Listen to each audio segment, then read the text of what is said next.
Assalamualaikum sahabat muslim, bagaimana puasa Anda hari ini? Semoga Allah senantiasa memberikan kekuatan kepada kita hingga hari kemenangan tiba ya sahabat muslim.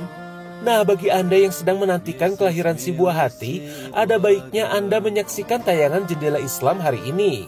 Karena kita akan membahas adab memberi nama untuk anak, serta kita akan mengetahui nama anak yang Allah benci. Apa sajakah nama tersebut? Saksikan itu semua di segmen yang pertama. Lalu di segmen yang kedua, kita akan membahas larangan Rasulullah mengenai tidur selepas subuh. Apa makna di balik larangan tersebut?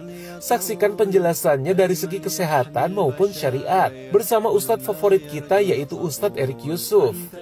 Dan yang terakhir, kita akan membahas mengapa ada hewan yang dianjurkan dibunuh dan ada pula hewan yang diharamkan untuk dibunuh. Apa hikmah yang dapat dipetik dari hal tersebut? Tunggu penjelasannya di segmen yang terakhir. Nah, sahabat muslim, mari kita saksikan Jendela Islam.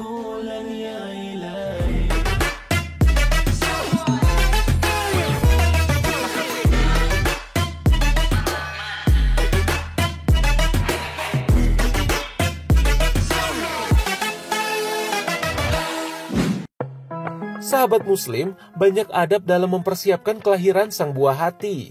Di antaranya, mempersiapkan nama bagi anak. Namun ada jenis nama-nama yang tidak Allah sukai.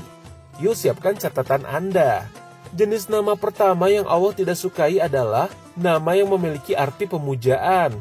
Contohnya Abdul Uzza, yang berarti hambanya Uzza. Uzza sendiri adalah nama berhala terkenal di zaman jahiliyah. Nama Abdul di sini tidak terlarang, karena maknanya adalah hamba. Yang dilarang di sini adalah nama kepanjangan setelah Abdul. Semisal Abdul Syamsu yang memiliki arti hambanya matahari.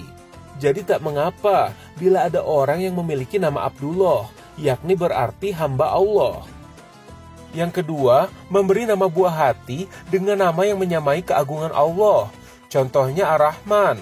Dalam hal ini, jika nama-nama Allah yang digunakan telah beralif lam, yakni dalam bentuk makrifah atau telah dikhususkan, maka inilah yang tidak diperbolehkan.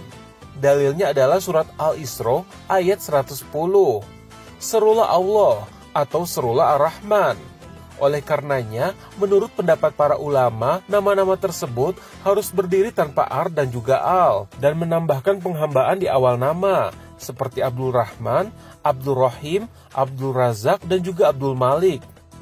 Yang ketiga, memberi nama dengan nama keturunan iblis, seperti Khinzib, yakni nama setan yang mengganggu ketika kita sholat, atau Khobaid, nama setan penunggu toilet. Selain itu, ada nama lain yang berlabel makruh, di antaranya memberi nama anak menyerupai nama hewan yang memiliki perangai buruk, seperti himar yang berarti keledai, serta nama-nama para pengikut Fir'aun. Selain nama-nama tadi, tentu saja kita dianjurkan memberikan nama yang baik secara pandangan umum, baik di daerah kita tinggal maupun secara norma. Di antaranya, tidak memberikan nama kepada anak yang berpotensi menjadi ejekan, atau bahkan sulit diucapkan. Contohnya, nama anak dari Elon Musk, sang pemilik pabrikan mobil canggih asal Amerika. Ia memberi nama anaknya dengan nama yang unik dan bahkan sulit untuk diucapkan, yakni XAA-A12. Unik ya sahabat muslim. Lalu nama seperti apa yang baik dan sesuai tuntunan Rasulullah? Berikut pemaparannya. Pertama, menurut Rasulullah SAW, Allah sangat menyenangi ya nama yang menyangkut dengan ketakwaan kepada Allah, seperti Abdullah, Abdurrahman gitu ya. Nah, itu sangat disukai oleh Allah. Kemudian memberikan nama-nama yang baik sebagaimana nama-nama pejuang-pejuang dan para solehin, solehat ya. Nah, ini juga disukai, nama-nama sahabat misalnya ya. Itu juga disukai karena bagaimanapun nama orang-orang yang soleh itu yang disematkan ya, itu akan kemudian insya Allah anak-anak kita itu menjadi doa orang-orang yang soleh. Oh iya, dan juga nama-nama para nabi gitu ya. Seperti saya namanya Erik Yusuf ya, ini disematkan kepada para nabi. Jadi orang tua saya ingin bahwa saya itu juga insya Allah didoakan sebagaimana Nabi Yusuf alaihissalam gitu ya. Dan juga nama-nama yang baik-baik ya, yang memberikan semangat, yang memberikan dorongan selain doa-doa agar supaya anak-anak kita itu menjadi anak-anak yang baik memang di masa depannya gitu. Nah, ketika nama ini dituntun untuk memberikan nama-nama yang baik ya, juga ada nama-nama yang sebetulnya dihindari gitu. Apa itu? Itu tentu nama-nama yang buruk, nama-nama yang mengandung ejekan, nama-nama hinaan ya.